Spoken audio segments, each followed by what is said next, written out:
YouTube videók nem készítenek fel rá az, hogy itt a terep az igazából hogy fog minket várni. Készültünk murvagumival, ami a murván nagyon jó volt, aszfalton viszont rákjárásba mentünk nagyjából, majdnem mindegyik kanyarba. Meg is festettük kicsit a Suzukit, jártunk, volt sok kalandunk, de egészét nézve szerintem jól sikerült. Első murva, szóval egybe vagyunk, itt vagyunk, örülünk. Igazából szimulátor tapasztalatom volt csak murváról, semmi más. Ahhoz képest elég jól átadta ezt, ugye az orrával mutogatós, a fara meg csak ugye jön utána. Ez nagyjából átjött való életben is, az kicsit segített, de mindenféleképpen itt volt a nagy tanulás.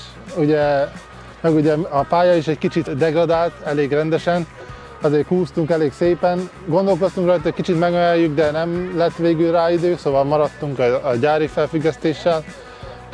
Kicsit húztuk, de átjött, szóval örülünk.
Negyedik, ötödik helyen mászkáltunk, igazából az első 3 űrhajós kollega az kicsit messze volt nekünk, akkor a bátorság már nincs bennünk, de jó kis verseny volt, tényleg tizedek választottak el néhány gyorsan, szóval élvezetes volt, ott beszéltük a homokbányába is, hogy nagyon szuper, hogy így össze tudunk jönni, és így közel vagyunk egymáshoz. Adtunk neki elég rendesen, hoztunk kis élővilágot is néha haza, látszik is az oldalán, de nem nagyon volt baki még várjuk, hogy mikor lesz elege, de jelenleg még bírja, örülünk neki, nyomjuk neki, ameddig lehet.